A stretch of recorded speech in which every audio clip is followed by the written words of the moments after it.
Welcome to Oregon Voters Digest, the program that brings forward the social and political issues that are important to people living here in the Pacific Northwest. And now, your host, Bruce Broussard. Welcome again to this segment of the Oregon Voters Digest. I'm Bruce Broussard, your host. Okay, folks, let's just jump right into it here. I've got, as my guest today, a gentleman by the name of Eric Fruits. You've seen Eric. Eric's been around here once before. He's an economic consultant and also adjunct professor at Portland State. And I brought him here today to talk to an issue, really the front page of the Oregonian, which talks about the whole issue of the budget. The budget, and i.e. balancing the budget. Looks like right now they're focusing on, quote, ballot measure 11, i.e. The corrections, if you will, criminal justice system, and also PERS, okay? So what we're going to try to get out of Eric is kind of get a better feel of what is PERS and what we're talking about, the budget, if you will. What impact does it have on just the average person like you and me? Do we really know what's going on with PERS and RE corrections and or the budget? We got a major legislature out there, and a lot of these folks are elected from our respective areas, but it's kind of difficult to get to them. In fact, I don't even understand what they're saying. So anyway, so Eric is going to, maybe we're going to do something and see whether or not we can do this. And also during the program, I was able to talk to a gentleman who's also a member of PERS, and so I'm going to have him give us a call and get his response, if you will, to some of the discussion we're having and whatever, and how he's setting with PERS at this point in time. Okay? All right, that's the show. So Eric, first off, let's come up with a little quickie background in terms of who is Eric and what brings him to the table here. I'm a local economist here in Portland, Oregon. Right. I do economic consulting to government. What does that mean, economic? What do you do? What is that? It means pretty much anything that involves money or the economy. If you want advice on how the economy works, I can tell you how it works. I've done work involving regulation. I've been invited to testify to the legislature on healthcare reform, on tax systems. I've testified before the Oregon Supreme Court on the PERS system for the last set of PERS reforms that went through. Okay. And then I also do work for private clients and sometimes work involving litigation as an expert witness. And yeah, I think you do a little. Sometimes you do a little consulting with Cascade Institute, right? I do some work with Cascade. I've done some work involving Measure 66 and 67, which were the tax measures. I've also done some work in researching right-to-work legislation, seeing what the impact of right-to-work would be on Portland or on Oregon, how it would improve employment here. And then I'm also an adjunct professor at Portland State University, and adjunct just means part-timer. Okay, what do you do there? I teach a course in urban economics. Okay, cool. All right, look, let's start off by, just from the layperson standpoint, if I were to ask you to define PERS, what sort of a definition would you give the viewing public here? What is PERS? Well, the real simple explanation is PERS stands for Public Employee Retirement System. It's just for people who have a job outside of the public sector, that would be like your 401k. Only with PERS is a mixture of things that looks like a 401k, but it also has what's known as a defined benefit package, where no matter how much money you've put into the system, you get a certain amount out of the system based on either how much you made in your last job or how many years of service you've put in. Okay, who qualifies as a PERS recipient in this state, let's say state of Oregon? In this state, you have to work, I believe, at least 700 hours a year in the public sector. In the public sector, how do you define in the public sector, well, it's that's where things get complicated. Okay. So if you work for the state, you're in PERS. If you work, for example, for Multnomah County, you'd be in PERS. But like if City of Portland. City of Portland, but not the police and fire. The police and fire for the City of Portland have their own separate system. Their own PERS. Their own PERS. It's called the PFDR. Something. Comparable to PERS? So comparable to PERS, only it's a lot more generous. A lot more generous? It seems to be a lot more generous. Oh, really? Okay, we'll talk a little bit about that. Okay, so all right. Okay. Yeah, so PERS is just the public employee retirement system. Portland State, I understand some of the universities? So Portland all State. the public universities. Right. Portland State, University of Portland? No, University of Portland's private. That's a private, so they're not on it? Yeah. Okay, they're not so on Oregon State. Oregon State, University of Oregon, those are all in the PERS system. So, yeah. So, I would say, I don't know what the exact numbers are, but, I would say probably 85 to 90% of anyone who works for a state or local government is probably in some way involved in the PERS system. What do you think, what percentage of the working population would you say in Oregon would be in PERS at this point in time? Oh, this is a wild guess. I'd say maybe 15 or 20%. 15, 20%, okay. Okay, of the working population. Of the working population, yeah. Okay. It could be more, but again, that's just a guess. Now, what about those retirees? I mean, what do you think about the number of, any idea, guess, in terms of the number of retirees, people that are receiving PERS? I could look up the number. I don't know the number right offhand, but the number's easy to get to. You know, it's in the thousands. Right. It's probably, you know, at least 10,000 is my guess. 10,000 or better? Okay. Yeah, or more, yeah. Okay. And because remember, you know, anyone who, you know, you could have, you know, you've got the, you know, anyone who's retired at all, you know, over the past however many years up until, you know, they pass away. Now, all the elected officials, the people who have run for office and spent time in office, whether it be legislature, city council, they've all gotten little recipients, PERS recipients. That's right. And also, one of the things I think a lot of people are surprised at is that state judges are also in PERS, including the Supreme Court. So, you know, that's one of the issues that people have with PERS is when it goes to court is that you have a judge who's sitting there who's actually deciding his or her decision can actually affect their own retirement plan. And so, you know, I've always thought that conflict. it seems like a conflict to me. And you know, I've advocated that any sort of PERS reform should have some sort of rider on it that says that someone who is not involved in the PERS system should act as a judge, because you can always appoint someone outside to act as a judge. Okay, yeah. To adjudicate these things. That makes sense. That makes sense to me. It seems pretty obvious. Yeah. Why won't they act on that? Well, I guess they can't, because it goes to the legislature, who are also recipients. Who are also, yes. So I think maybe the only independent, true person who can maybe make a decision on this, maybe get i.e. put together something and let it go out to the voters. Oh, do it that way? You're rolling the dice on that, aren't you? Well, in the state of Oregon. But then again, you know, the thing is, if you look out there and you see, you know, how many people are involved in the public employee retirement system, and all the people who are paying for it. Yeah, exactly. And you're going to find that there's more givers than takers. Right. And you know, and we've seen over and over again, for example, with Measure 66 and 67, that was really designed to turn the majority of Oregonians against a small minority. You know, that was all heavily weighted on, you know, turning 95% of the population against the other 5%. But how do you get a fairness deal? I'm just saying, to that 95%, you know, to say, okay, fine. I mean, we got a problem. We got an issue here that we need to resolve, if you will. Isn't there some independent entity, maybe like yourself or whatever, that could get together and say, okay, fine, what would be fair, if you will, for Well, that might be the way to do it, you know, but one of the things, too, is, you know, this gets back into kind of the philosophical argument. You know, maybe we do need, you know, one of the reasons why we have rights is to protect ourselves against the majority, right? We don't, because majority rule ends up being the tyranny of the majority. That's fair. That's how you get some, you know, pretty nasty things that we've seen in U.S. history. Driven by the majority. But you know, I noticed some of the articles that were written in the Oregonian. They talked. First, they put this one piece that I saw on the front page, talked about recipients, and it dotted the deal through the years, if you will, and it ranged from, let's say, $3,000 a year to $500,000, almost $500,000 a year, and they basically had these dots. Running all over the place, and at the top of the heap was a former coach. Was it Oregon State or something like that? Yes, that was Mike Bellotti. Mike Bellotti. How did he get? He gets about $40,000 a month. $40,000 a month in PERS. In retirement. And remember what happened after he retired. He went to ESPN to make $1 million a year. Jesus Christ. Yeah, so isn't it? It's really surprising. But if you look at PERS, if you look at the scatter of PERS, and I don't think that scatter really showed it. You know, you've got, I think, probably 85% of PERS recipients are making less than $40,000. That's what I'm saying. Yeah. So the little guy, just a little guy working out there, just working stiff as a government, just minimal guy doing labor, if you will, or this, that, and the other. He's not making $500,000. No, you could put in your 30 years with the highway department, and you're probably pulling in maybe $40,000 or $50,000 a year when you retire. You know, those guys, you know, they've done their work.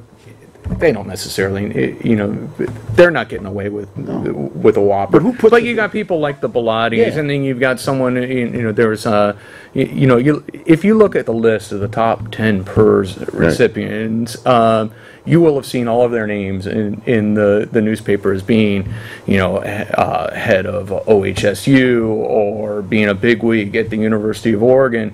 And you say, you know, gosh, you know, what sort of, you know, I might sound a little bit more like a progressive here, you know, but what sort of state employee really needs to make $400,000 a year in retirement? Well, who puts those deals together? Who signs off on those deals? Well, the Bilotti deal was a real whopper. I mean, that was a backroom deal. And who put that deal together? University of Oregon. University of Oregon. University of Oregon. But somebody has to sign off on this stuff. I think it was the president at the time. The president of the University of Oregon. Yeah, if I recall correctly. And he might be on that list too. But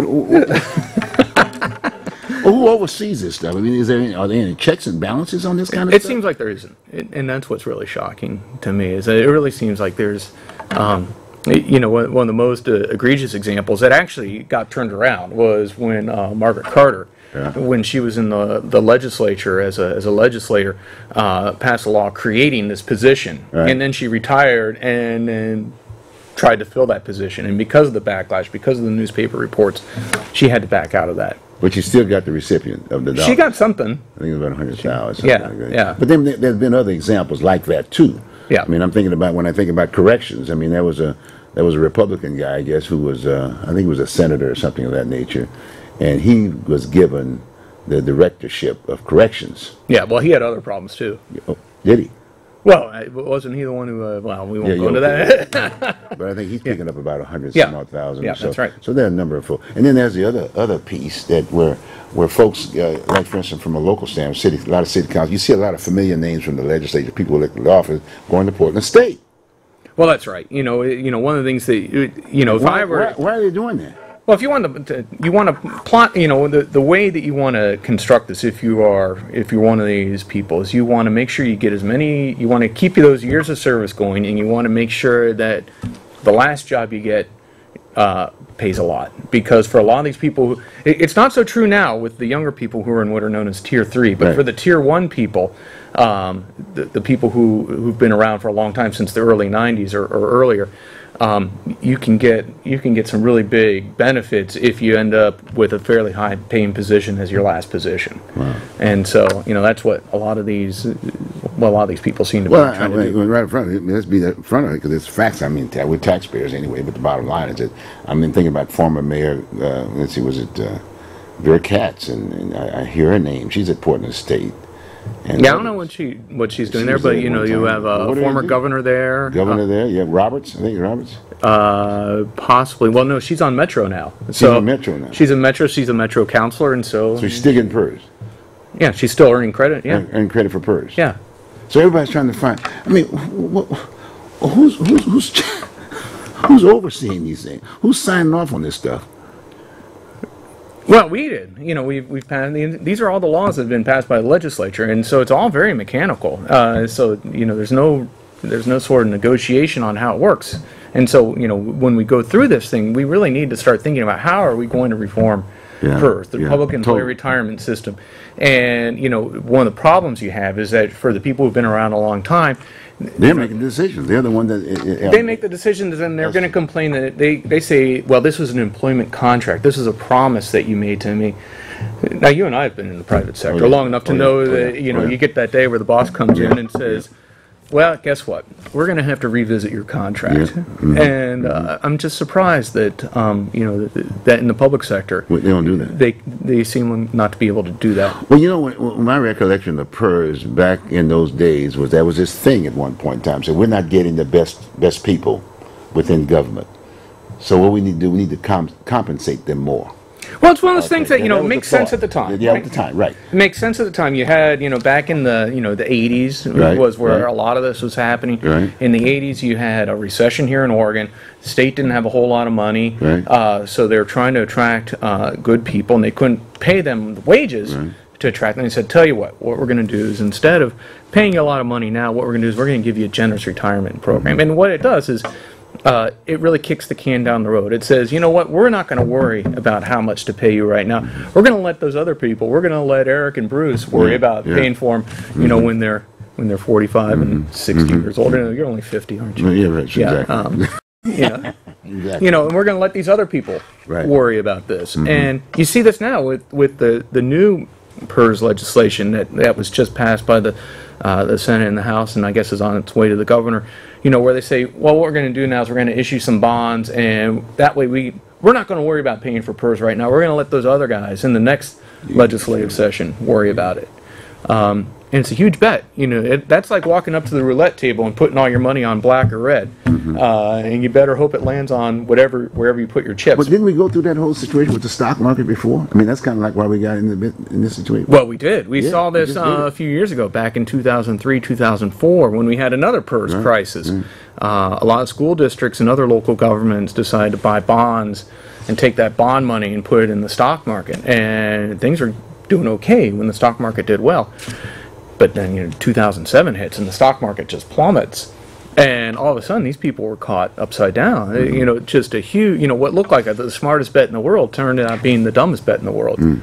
But then on the other hand, the PERS, i.e. bond, they were guaranteed something, like, as if to say, well, we're going to go on and invest in this stock, but at the same time, we're going to get a guarantee if they do bust, we still get the money. Well, the retirees are still are still 8% safe or something like that. Yeah. So you know, there's this 8% assumption of returns, whether or not we actually have the 8%, and so sometimes we have less, and sometimes we have more. Well, who signs off on this? I'm still asking those questions. Can you give me a name? Can you give me a name? Who? Or is it the governor at that point in time? No, it's the legislature that passes the rules. It says, but they're getting PERS. I mean, but they get PERS, and then you have the PERS board that makes decisions, and they're most of them are on PERS. And so, you know, you have this, you know, you really have this huge conflict of interest where the people who receive the benefits are the ones who are making the decisions. And so, you know, that's a huge It would be fine if they weren't pretty well focusing on the top part. Was it tier 3 or whatever? Tier 1. Tier 1 or something. Those guys that are making $300,000-$400,000 a year or $200,000. I mean, it's ridiculous. And the little guy down below is not making that kind of money. Yeah. Well, someday, you know, those guys are slowly going to shake themselves out. They're going to retire, and they're going to exit the system. I'll probably be an old man when the last of them leave. But, you know, so that system is going to, you know, quote-unquote solve itself, but not today, not next year, not 5 years from now, because those Tier 1 people are going to start retiring, and they're going to be a smaller part of the electorate. And, you know, hopefully then you're going to have the Tier 2 and Tier 3 people sitting there saying, oh my gosh, what's going on? You know, we really got to fix this, because all of a sudden they have a lot less skin in the game. And then you start thinking about, where are you going to get the money? Because we're a balanced budget state, right? Right, that's right. Okay, so all of a sudden, and then we start thinking about our entitlements, like education is supposed to be at the top of the heap. You know, you got to educate our populace, you know, the young folks and this, that, and the other, and whatever. Now they're taking money out of that, the teachers, etc., even though the teachers are on PERS too, right? Well, here's what I don't understand on the education part of it, right? If education's the most important thing, and right now, isn't the legislature saying that we've got $275 million short on education? Right, exactly.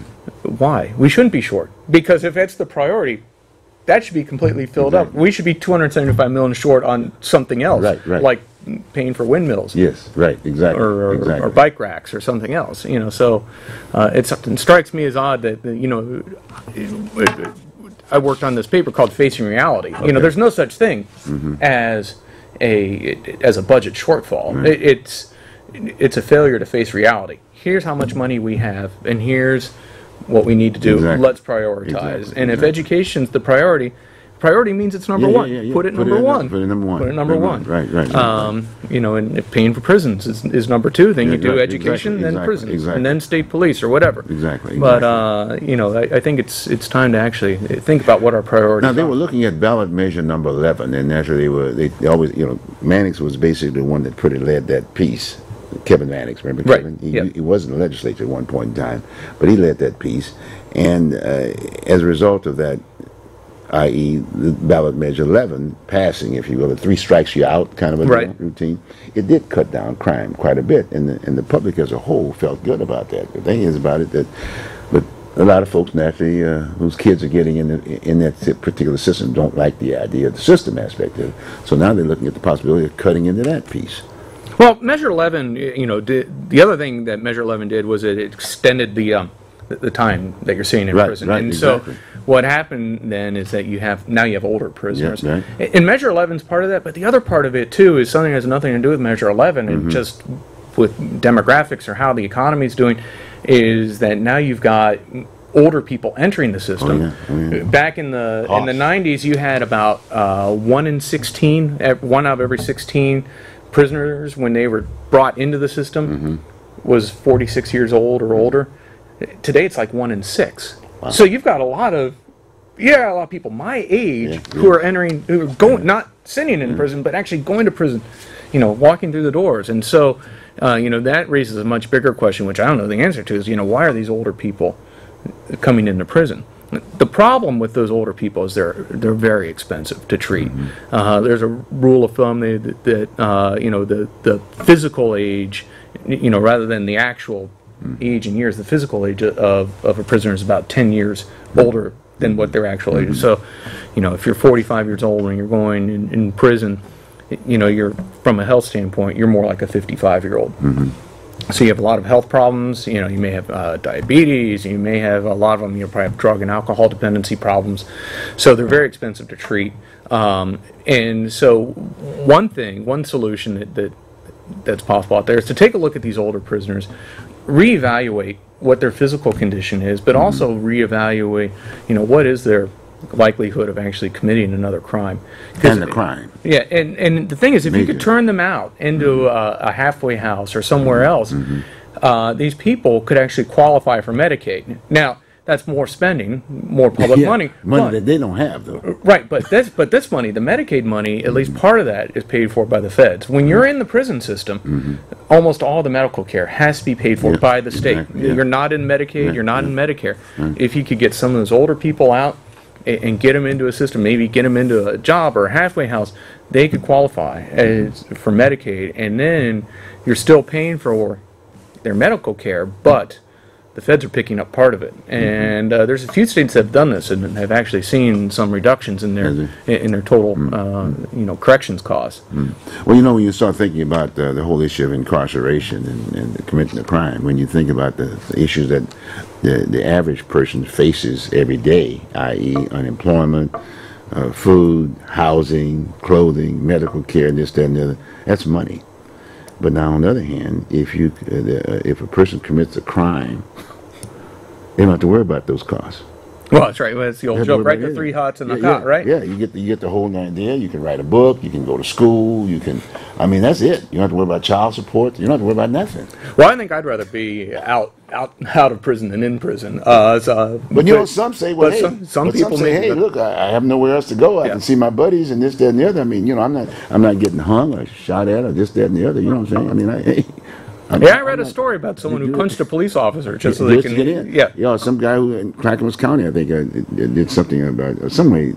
They let him out, and then he basically went and got a big rock and threw it in the window or something, so he could go back in. He can get back in. You say, hey, there's nothing out here. Yeah. There's nothing out here. And but anyway, those are unusual cases. But the bottom line, so you've got. But that needs to be talked to too. You've got that, but you also have too that. This is all part of the whole, and it's not corrections themselves that's a problem, it's part of our whole compensation system with PERS. Back in 2010, the state, a group called the Legislative Fiscal Office, which is part of the state legislature, did a study of compensation, and they found that for an Oregon corrections officers with 10 years seniority, they make about 19% more than the average of 12 other states that they looked at. Jeez. So almost 20% more, and that's total compensation. So that's wages plus PERS, and PERS is a big part of that. Entry-level corrections officers, their compensation is about 24% higher than the 12-state average. So the problem is, and it's not. I'm not trying to single out these corrections officers, but that highlights the problem that we have with PERS is that the total compensation that we're paying to state employees on average is much higher than comparable states. If you look at nurses working for the state, they're paid about 30% more than the 12-state average. Wow. So it's phenomenal. And again, a lot of that is because of the PERS payments that we're making. We have we tend to have very generous compensation. If you list it out by wages, it turns out that the people who make the least tend to do worse off than than comparable states. But the people at the top, the Blatties and the university, chancellors and presidents that retire, end up, doing fairly well. I wonder what would have happened had the public known, or the media known for that matter, that Bellotti was going to be making that kind of money through those years, all those times that he was at Portland State. I mean, at the University of Oregon. University of Oregon, had someone seen that package and would. What I understand is that they tried pretty hard to make sure that no one saw that package until they had to actually let it be known. Wow. He really got away with a whopper, and that caused a stink Well, when it not happened. him, but it was But by then the barn door was closed. Yeah, right, or opened or whatever. The horses were out. The ducks were out.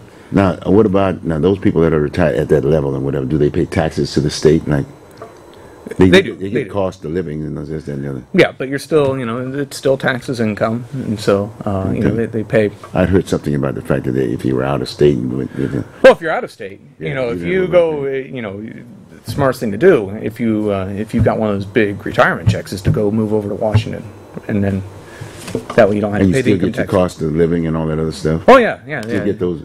That's just all part of it, right? But you're not paying Oregon income taxes. There's about. Last time I checked, it was about 1 in 10 retirees lives out of the state. 1 in 10. 1 in 10 lives outside of the state. Jesus Christ. So what do we do? What do you think we need to do? What do you think we can do?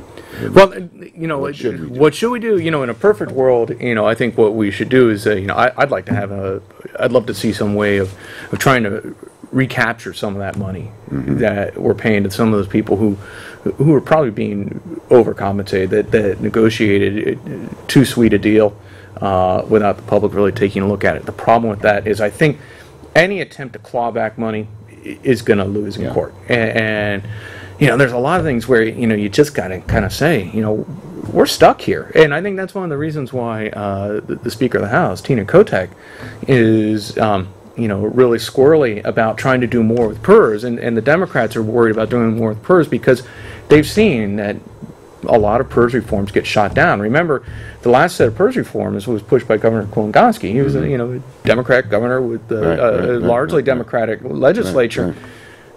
That was amazing that they were able to do that. But I would say probably about a third, some of the more important things got shot down by the Oregon Supreme Court.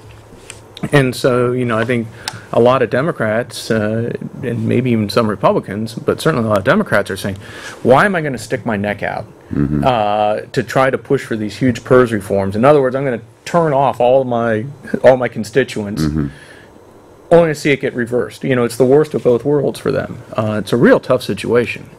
Well, I agree with you. When you start thinking about the politics of that situation, naturally people can count, right? I think I get elected, I go down to the legislature, and I want something. I'm representing my constituency on a particular issue, and I got to count, right? I got to get my numbers. And if I don't get those numbers, guess what? I might get reelected, right? That's right. Okay. Yeah. But on the other hand, when you start thinking about the PERS thing, everybody's on PERS. Yeah. Republicans and Democrats. Oh yeah. The entire legislature's on PERS, if you will. Yeah. So it's going to be pretty difficult for them to say anything about PERS because they're talking about cutting themselves out. Yeah. Well, one of the most radical ideas. Why would Tina go that way? Yeah. Yeah. Well, one of the most radical ideas a few years ago was, why don't they just fire everyone? Well, you're fired now, and then we're going to rehire you back. We'll fire you at 11:59. We rehire you at midnight, but now you're rehired into a different program. A different. Now we were talking about retirees. You're going to bring retirees back. But the problem is that they're going to argue that was a contract, Maybe at a certain level, a certain number. So it's really hard, the problem is, how are you gonna unring that bell? And the bell's been rung for a lot of these people, and so we're really stuck on that. So then the question is, how are we going to deal with this going forward? And while still attracting good people. Yes, that's the other side Yeah. of the coin. Okay. Well, hey, look, tell you what we're going to do. We're going to take a short break, and we'll be back here with Eric, and we'll continue the conversation, maybe get in other areas. But, we may open up the line here a bit. We may. Oh, Mind okay. can we open it up? Are they ringing? Yeah, let's see if we can get some folks to respond to some of the things that you're talking about. Okay? We'll take a short break. We'll be right back.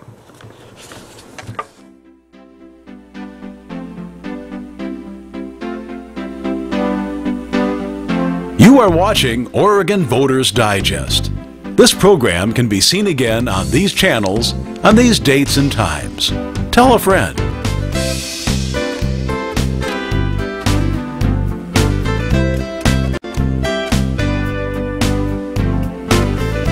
The teacher that's teaching your kids today. Really? It's for the teacher that taught maybe you Wow. 10 or 15 Wow. or 20 years ago, that you're paying for those current, it's a pay-as-you-go system. And so it's largely a pay-as-you-go system. So what we're paying for is the services that were already provided. Remember those promises that were made in the 80s? Yeah, right. That said, oh, we'll let those other guys pay for it. And so the people who are working today, guess what?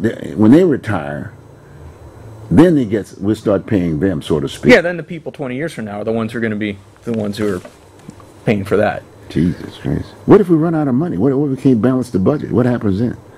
Well, what if? I don't know. We've never seen a state go bankrupt, although Illinois is getting as close as they're trying their darndest to get And that close. I guess our state is at the top of the heap in terms of problems with PERS.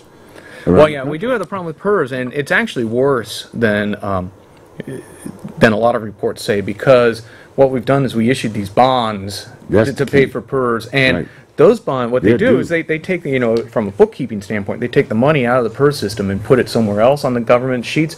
So PERS ends up looking pretty good by itself, but if you put PERS in with those bonds, things look pretty dire. Wow. As a matter of fact, I think there's an editorial today in today's Oregonian, in the Sunday Oregonian, saying that that Oregon is one of the worst states in terms of the state of its pension system. And that was an outside contributor too. I didn't. That's right. I didn't notice any of either Oregonians or whatever, the newspaper, as far as their writers and whatever, not making mention of those kinds of things at all.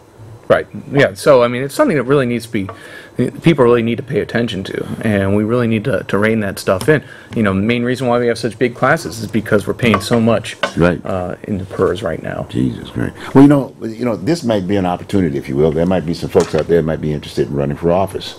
Here's a platform. Fix PERS. Fix it's easy. Fix PERS. That's a platform. Just to make it your own single issue. And bring it on out, almost like the arts tax or whatever, the tax, if you will. You can put that piece out there, right? Well, I think the court will get rid of that arts tax. That'll be done. Next year we won't even be talking about arts tax anymore, but we'll be talking about PERS. But you're still going to have to pay that arts tax, that first $35 this first year, right? Yeah, you're supposed to. So I think many people won't. I think we'll be lucky if we see 60% of people paying that. That's true. I think so. I'm sure. I'm sure it's like that. So, anything else on your mind? Talk about it. What about the budget? You think we're going to have a balanced budget, and on those two issues? Well, we're going to balance budget. I think what's going to be curious, and I don't know how it's going to turn out, is what's going to happen with the tax side, because it sounds like the Democrats and Tina Kotek are making some pretty strong noises about pretty much bringing back another version of Measure 66 and 67. So which is 60? Which was that? Those were the income taxes that went in a few years ago in the beginning of the recession, around 2000. They think they went into effect in 2000. Raising taxes? Raising taxes on people earning more than, for couples earning more than $250,000, and then also increasing the taxes on businesses. So again, that's going to be another one of those taxes where you're turning, 99% of the electorate against the other, 1%. Yeah, the rich against the poor, that type of thing. Right. So I'm sure there's going to be some version of that being discussed. The problem with that is that they need at least they need all the Democrats and 2 Republicans to vote for that in order to have the legislature pass it, but they could put it on the ballot. So we may have a huge ballot fight coming up in January or so for another Measure 66 or 67. Then the other issue is are they going to do more with PERS? Right. And and we saw in the paper today. She's hard line about she that. She says, no way, done. You're not going to go beyond it. And on the other side, the governor is saying yes, we should be. The governor, yes, and so you got the governor and the Republicans saying, I think we need to have more of a discussion on this. And who knows? Now he's a Democrat. He's a Democrat, but remember, Democrats seem to be doing more on PERS than Republicans ever could, which is kind of me. Because you got to remember, Governor Kolongoski was a Democrat, yeah. and he put through some of the biggest PERS reforms. I think. But he was a Marine too. So well, yeah, he's former Marine. Yeah, yeah. I know you're biased. Well, I just happen to know. Yeah, well, he's my neighbor, and he offered me a nickel when I was a nickel short for the bus fare. Oh, he's a good man. Yeah, so he's a good guy. He's a good guy. I think Kolongoski and Kitzhaber, both are essentially they're listeners and they're problem solvers, and they know what to do. And the problem I think you see in politics today is it's not about finding solutions, and it's a little bit about winning, but even more importantly, it seems to be more and more about making sure the other guy loses, right? Yeah.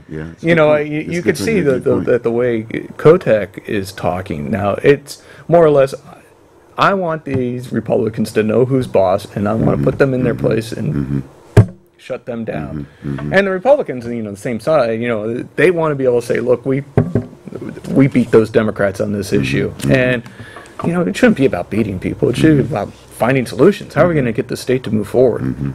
Well, she happens to be my legislative person here in Multnomah County in the Portland area, and she's definitely pro CRC and this, that, and the other. And we can't access her. I can't even get her on the show here. See, so hopefully I should get Jefferson Smith on. He's one of the few politicians who will speak out against it. That's right. Yeah.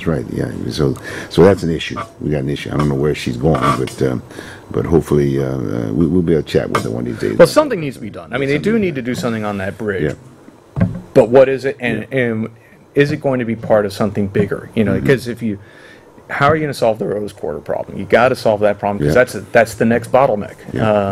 They're talking about basically spending some money for some improvements and whatever, but on the other end, look like we may have a call. We got about 5 or 6 minutes or so. Do we have a caller this time around?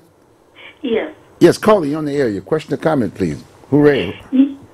I wish to be anonymous or call myself.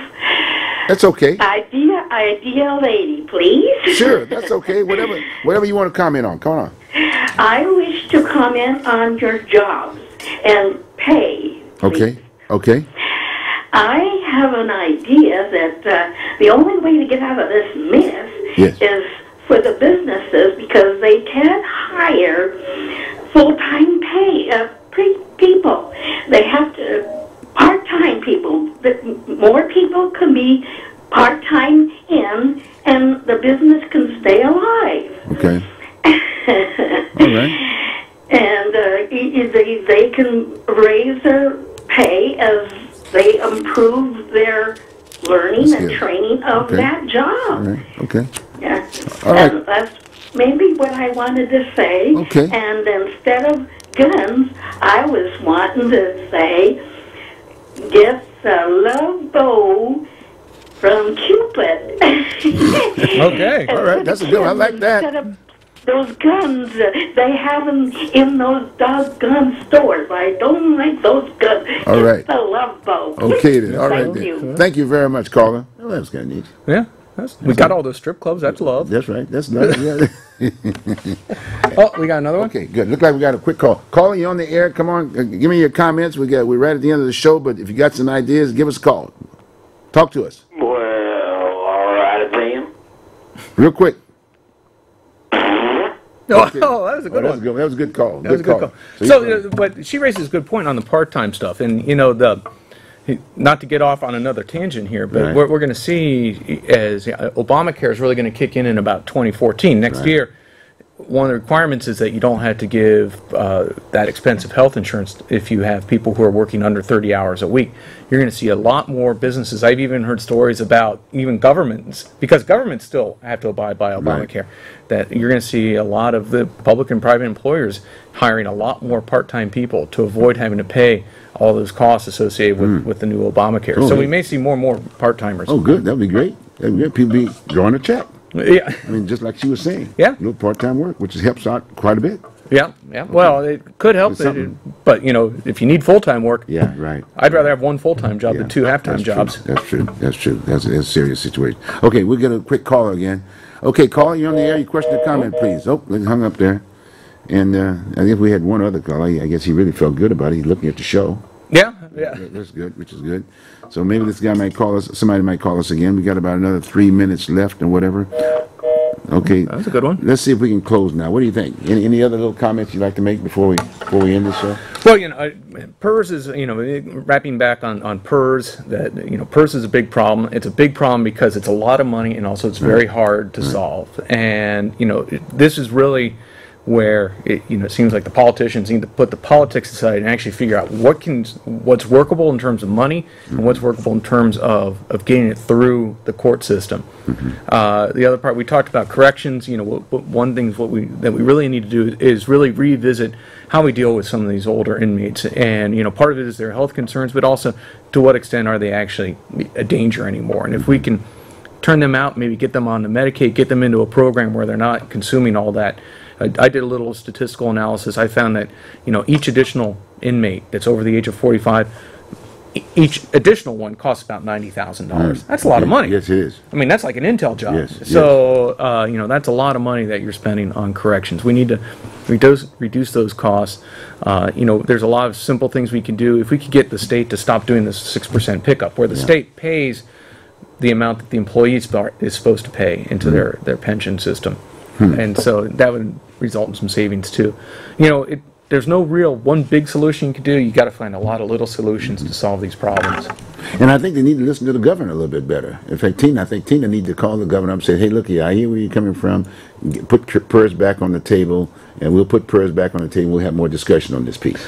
Well, the governor's been around a long time. He's been in the legislature, and he's been in the governor's mansion 3 times. But Tina just got there. Yeah, and she's taking the lead. What's the deal? Yeah, so he knows what he's doing, and I think he knows where the bodies are buried, and so he can help out. Yeah, and I think it's a very, very important piece. So we do have a problem. And I'm sure at the end of the day, we will have a balanced budget. But how it's going to look, I have no idea. And what's going to happen if there's a tax increase on there? Exactly. That's going to be a very interesting piece. And then I guess, and as far as the PERS recipients, I guess look like we're going to continue to have, maybe we can call up Belushi. Have him come on, yeah. Yeah, he might want to contribute something to the budget. Yeah, or we could do it in his ESPN studios.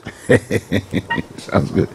Well, folks, we have been talking to Eric here, Fruits, economic consultant and adjunct professor from Portland State University. And Eric's been, he's been open, and like I said, have these discussions among yourselves. And if you don't have any ideas of what's going on, call your respective representative from your respective area. Give them a call. Ask them the question. What is going on? Too often, just like Eric says, hey, you don't see the bill until it's been passed, and then it's too late. Then you're stuck with it. Okay.